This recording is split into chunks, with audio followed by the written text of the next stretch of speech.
Bismillahirrahmanirrahim. Assalamu alaikum guys. Welcome to my channel Erudition. So with the name of Allah Almighty, let's begin. So our today topic will be enterprise management. तो हम enterprise management में सबसे पहले ना एक दिमाग में scenario create कर लेते हैं. फर्स्ट ऑफ ऑल आप वीडियो स्टॉप करें और डेफिनेशन पढ़ें enterprise management की, और जो ट्रेडिशनल कॉन्सेप्ट है enterprise management का उसकी डेफिनेशन पढ़ें. तो अच्छा जी, तो वेलकम बैक. सो अब हम लोग पढ़ेंगे कि इंटरप्राइज मैनेजमेंट क्या होते हैं. ठीक है, सबसे पहले दिमाग में एक ना सिनेरियो क्रिएट कर लें कि जैसे ना हम लोगों का ब्रेन काम करता है हमारी बॉडी में. ब्रेन क्या करता है, हम लोगों ने कोई भी टास्क परफॉर्म करना होता है, कोई भी प्रोसेस करना होता है. लाइक आपने कोई खाना बनाना है, कोई भी कहीं आप लोगों ने ट्रैवल करना है, तो आप क्या करते हैं, प्लानिंग करते हैं. ठीक है, मॉनिटरिंग करते हैं कि कितने लोगों ने जाना है, एनालिसिस करते हैं कि वो जा सकते हैं कि नहीं जा सकते, एनालिसिस के बाद असेसमेंट करते हैं कि वो जगह कैसी रहेगी, एस्पेक्ट्स करते हम लोग देखते हैं कि उधर वहाँ जाना हमारा ठीक रहेगा कि नहीं रहेगा. ठीक है, इसी तरह हम खाना बनाते हुए भी हम लोग बहुत सी चीज़ों को तो ठीक है, उस इसी तरह जब एक ऑर्गेनाइजेशन ने एक एंटरप्राइज, जिसको ऑर्गेनाइजेशन कहते हैं, ऑर्गेनाइजेशन के बहुत से नाम हैं, उनको एंटरप्राइज भी कहते हैं, तो उसमें उसने मैनेजमेंट करने के लिए किन असूलों पे चलना पड़ता है, किन तरीके पे चलना पड़ता है, तो वो भी यही है कि पहले वो कंटिन्यूस प्लानिंग करते रहते हैं, मॉनिटर करते हैं, उस टास्क के बारे में एनालिसिस करते हैं, असेसमेंट करते हैं. पहले ऐसे नहीं होता था. ठीक है, पहले ज़माने में ऑर्गेनाइजेशंस में क्या होता था कि डाटा को समराइज़ किया जाता था, उसकी रिपोर्टिंग की जाती थी और ये बता दिया जाता था कि ये फाइनेंशियल है कि नॉन फाइनेंशियल है. लेकिन जो अब न्यू कॉन्सेप्ट है एंटरप्राइज मैनेजमेंट का, ठीक है, उसमें ये बताया गया है कि अब ज़माना एडवांस हो गया है. अब ऐसे नहीं होता, अब पूरी प्लानिंग होती है हर एक चीज़ के बारे में, हर एक डिपार्टमेंट के बारे में, तो ही जाके एक एंटरप्राइज अच्छा काम कर सकती है. ओके, अब नेक्स्ट हम लोग मूव करते हैं. So, with the name of Allah Almighty, let's begin the points of enterprise management. तो enterprise management के points क्या होते हैं, आप लोग वीडियो स्टॉप करें और ये points एक पेज पे नोट कर लें सबसे पहले. आई एम प्रिटी श्योर कि आप लोगों ने पॉइंट्स नोट डाउन कर लिए होने हैं. ये इसलिए ज़रूरी है क्योंकि मैंने आपको एक्सप्लेनेशन की तरफ लेकर जाना है. एक दफ़ा आप पॉइंट्स अपने नोट कर लेंगे, फिर पेज को सामने रखें और फिर मैं आपको इसका एक्सप्लेनेशन करती हूँ. ठीक है, तो well done. I am totally confirm now कि आप लोगों ने कर ली होने हैं इनको नोट डाउन. तो अब हम लोग एक्सप्लेनेशन की तरफ चलते हैं. ठीक है, so guys, nature of enterprise management traditionally और एक्सप्लेनेशन, ये मैंने आप लोगों को पहले ही एक्सप्लेन कर दी हुई है. जो पिछले आपको मैंने स्लाइड दिखाई थी उसमें मैंने ऑलरेडी एक्सप्लेन कर दिया. तो जो अब हम लोग आगे जो पॉइंट्स लिखेंगे ना, जो हम नोट डाउन करेंगे, वो हम लोग need of management accounting and control information से करेंगे. ठीक है, तो अगली स्लाइड जो मैं आपको दिखाऊंगी वो need of management accounting and control information से होगी. तो आई होप इंशाल्लाह ताला आई ट्राई माई बेस्ट. मैं अपना पूरा देने की मतलब समझाने की कोशिश करूँगी. और आप लोगों को अगर ना समझ आए तो कमेंट बॉक्स में ज़रूर कमेंट करिएगा, ताकि मैं अपने दोबारा से ट्राई करूँ और दोबारा से आपको एक्सप्लेन करने की कोशिश करूँ. लेकिन अब जो हम करेंगे वो नीड ऑफ मैनेजमेंट अकाउंटिंग से हम स्टार्ट लेंगे, क्योंकि नेचर और ट्रेडिशनली और एक्सप्लेनेशन मैंने आप लोगों को ऑलरेडी बता दिया कि इंटरप्राइज मैनेजमेंट होता क्या है. ओके, सो अब हम लोग जो करेंगे वो need of management accounting and control information होगा. सो प्लीज़ अपने पास कोई कॉपी पेंसिल ज़रूर रखें. तो बिस्मिल्लाहिर्रहमानिर्रहीम.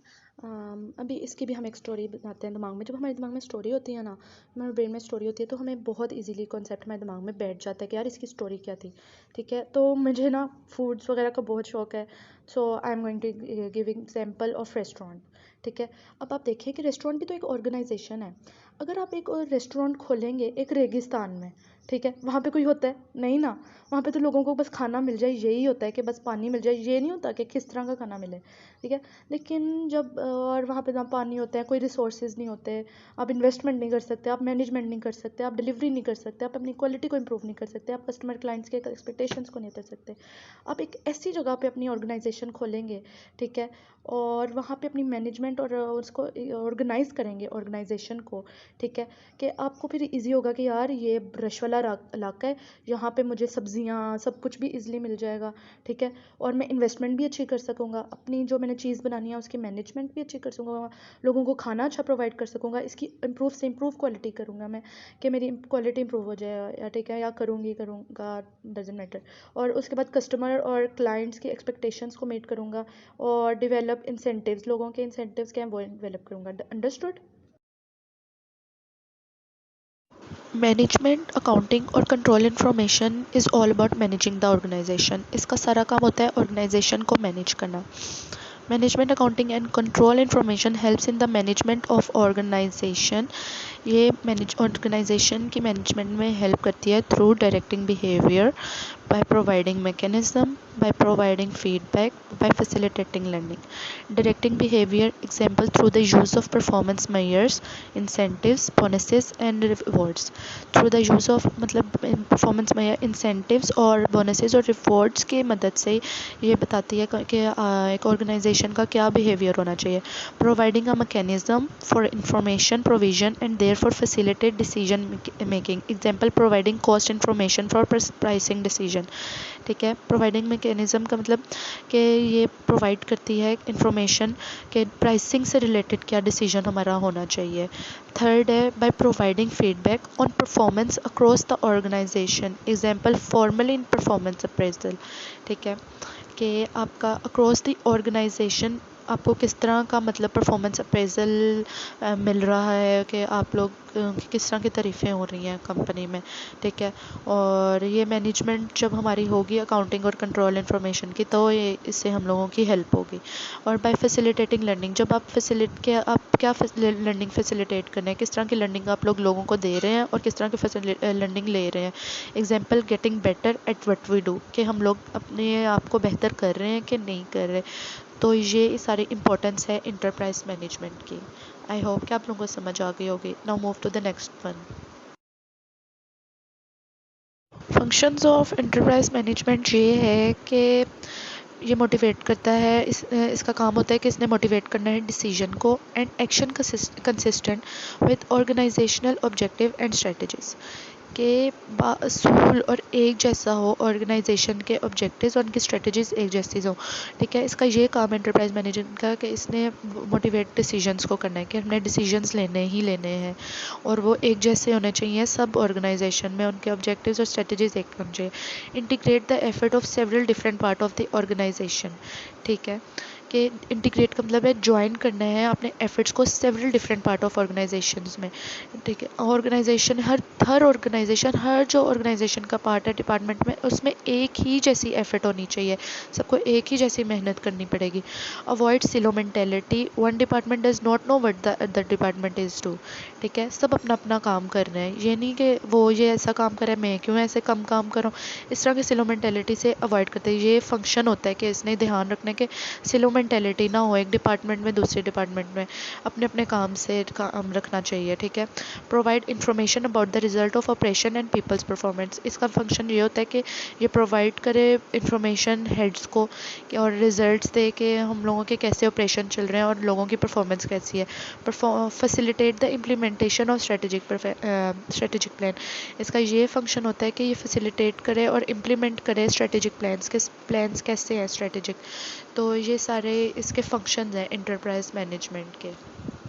एंटरप्राइज मैनेजमेंट के दो मैकेनिज्म होते हैं, एक फॉर्मल मैनेजमेंट अकाउंटिंग और एक informal management accounting. Formal management accounting में सारे कॉस्ट रिलेटेड सिस्टम आता है, सब कॉस्ट से रिलेटेड, और जो हम लोगों का बजटिंग वगैरह होती है ये आता है. और इनफॉर्मल से जो हम लोगों को हायर करते हैं और जो काम होते हैं जिनमें कॉस्ट नहीं होती रिलेट, मतलब कल्चरल बिलीफ सिस्टम, उसके बाद एम्प्लॉय डेवलपमेंट, इनमें सब में नहीं है ना कॉस्ट रिलेटेड, तो ये इनफॉर्मल कंट्रोल मैकेनिज्म में आता है. फॉर्मल मैनेजमेंट जैसे कि formal budgeting and planning process, cost system for costing और for incentive programs, activity related analysis, ये देखें ये फॉर्मल में आ रहा है. और इनफॉर्मल में आ रहा है recruitment and hiring practices, employ development, culture and belief system, informal practices such as informal meeting and social work settings.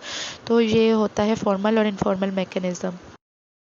तो अगली चीज़ जो हम लोग देखेंगे वो है कि क्या जो चीज़ें हैं कि इन्फ्लुएंसेस क्या हैं जो मैनेजमेंट अकाउंटिंग की और कंट्रोल सिस्टम के नेचर पर असर डालती हैं.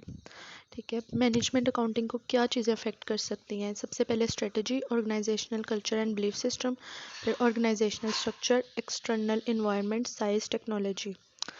ठीक है, स्ट्रेटजी किस तरह के both organization what business do we want in and what business unit how do we best compete. मतलब स्ट्रेटजी होती है कि हम लोग किस तरह कम्पीट करेंगे एक कंपनी में और उस किस तरह हम अपनी यूनिक पोजीशन बना सकते हैं, क्या उसके यूनिक एडवांटेजेस हो सकते हैं. तो ये असरात डालती है हम लोगों की मैनेजमेंट में. उसके बाद ऑर्गेनाइजेशनल कल्चर क्या है, बिलीफ क्या है लोगों का, और नेशनल मतलब पूरी जो आपका कंट्री है उसमें क्या कल्चर चल रहा है, ये भी आपके कंपनी में बहुत इफेक्ट डालते हैं। और एक्सटर्नल इन्वायरमेंट जो भी हम लोगों की होगी वो भी बहुत असर डालेगी, और साइज़ जो होगा वो भी बहुत असर डालेगा, और टेक्नोलॉजी हम क्या क्या यूज़ कर रहे हैं या फिर बाहर क्या यूज़ हो रही है। जैसे कि आप लोगों को पता है कि आजकल टेक्नोलॉजी का कितना ज़माना है, और वो सब कुछ असर जिस तरह एडवांसमेंट आती रहेगी उसी तरह हम लोगों की ऑर्गेनाइजेशन में भी, मैनेजमेंट में भी इफ़ेक्ट आता रहेगा। तो ये इन्फ्लुएंस है कि इन्फ्लुएंसेस ये असर डालती हैं चीज़ें नेचर ऑफ मैनेजमेंट अकाउंटिंग पे। अब नेक्स्ट टॉपिक हम पढ़ते हैं। अच्छा जी, तो होता क्या है कि हम कोई भी काम कर रहे हैं उसमें चैलेंजेस तो फेस करना ही पड़ता है। आप अब पढ़ाई कर लें उसमें भी चैलेंज होता है कि आपने पोजीशन लेनी है या फिर अच्छे ग्रेड्स लेने हैं। आप खाना बना लें उसमें भी आपका होता है कि टेस्ट अच्छा आना चाहिए, चैलेंज मिला हुआ है, तो सब चैलेंज पे होता है। इसी तरह बिज़नेस को भी काफ़ी चैलेंज फेस करने पड़ते हैं, और 21st सेंचुरी में बिज़नेस ने काफ़ी चैलेंजेस फेस किए हैं। जैसे अनसर्टेनिटी अबाउट द फ्यूचर, कि किसी को भी नहीं पता कि आगे जाके कस्टमर का ट्रेंड्स बदल जाए, कस्टमर को एक थिंकिंग बदल जाए, वो कहे कि मुझे ये नहीं चाहिए वो चाहिए, मार्केट ट्रेंड्स बदल जाए, इसलिए किसी को भी नहीं पता। अनसर्टेनिटी है फ्यूचर के बारे में, किसी को भी नहीं इल्म कि क्या होगा। ठीक है, तो ये चैलेंज फेस करना पड़ता है बिज़नेस को। फाइनेंशियल मैनेजमेंट, काफ़ी many CEOs are ideas people, काफ़ी सीईओज़ के पास अच्छे आइडियाज़ होते हैं, लेकिन वो इतने भी माहिर नहीं होते कि उनको पता चले कि कितना कैश हमारे पास आएगा और कितना प्रॉफिट हम अर्न करेंगे। कोई भी प्रिडिक्ट नहीं कर सकता। ठीक है, तो ये भी चैलेंज फेस करना पड़ता है। मॉनिटरिंग परफॉर्मेंस भी ये होता है कि की परफॉर्मेंस इंडिकेटर्स काफ़ी मुश्किल होता है मालूम करना कि हमारे किस तरह के परफॉर्मेंस ओवरऑल रहेंगे। ठीक है, उसके बाद उनको पिटफॉल्स को रिमूव करना, कि धोखे की जगह उनको रिमूव करना भी मुश्किल होता है। उसके बाद फाइनेंस इंडिकेटर का पता चलाना, वो भी बड़ा मुश्किल होता है। मॉनिटर करना किसी भी चीज़ को बहुत मुश्किल है, तो ये भी हमें चैलेंज फेस करना पड़ता है। Regulation and compliance, as market and technologies shift, so do rules and regulation depending on industry. Business should hire an expert to help with these areas to minimize the risk of fines for non-compliance. ठीक है, तो regulation होनी बहुत ज़रूरी है। बार बार मतलब rules and regulations पे चलना ये मुश्किल है, एक फ़िक्स करना, क्योंकि कहीं ना कहीं हर कोई सुस्त पड़ जाता है। ठीक है ना, तो इस तरह का मैनेजमेंट होनी बहुत ज़रूरी है कि हम रूल्स एंड रेगुलेशन पे रहें। लेकिन जो छोटी कंपनीज होती हैं, फर्म्स होती हैं, सोल प्रोप्राइटरशिप, यहाँ पे मुश्किल होता है। कहीं ना कहीं बिजनेस में ये फेस करना पड़ता है कि रेगुलेशन किस तरह की जाए। Competencies and recruiting the right talent, ये सबसे बड़ा चैलेंज है जो फेस करना पड़ता है एक कंपनी को, कि कौन सा राइट टैलेंट हम करें चूज़, किस तरह सिलेक्शन बहुत इंपॉर्टेंट होती है। उसके बाद टेक्नोलॉजी भी इसी तरह बहुत असर डालती है कि नई नई टेक्नोलॉजीज़ आ रही हैं, यूज़ नहीं करना पता। उसके बाद उनका किस तरह हमें इनोवेशन आएगी वो भी नहीं हमें पता। एक्सप्लॉइटिंग डाटा, मतलब ज़रूरत से ज़्यादा डाटा पड़ा हुआ है। मतलब जब ओल्डर जनरेशन थी उनके पास बहुत ज़्यादा, उनको मिनिमाइज़ मतलब ज़्यादा नहीं करना पड़ता था, लेकिन जो अब वाली जनरेशन है हम लोग को किस तरह टेराबाइट्स बाइट्स इनमें डाटा होता है, तो ये वाला मतलब इनको हैंडल करना अब मुश्किल है।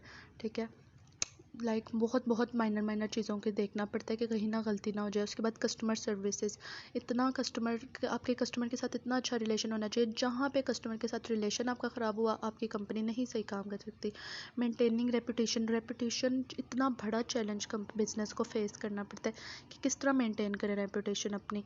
ठीक है, उसके बाद knowing when to embrace change, embarrass होता है कि मतलब कब नया चेंज और हासिल करना, आगोश में लेना, ग्रेस न्यू कुछ भी मतलब आपने हासिल करना है।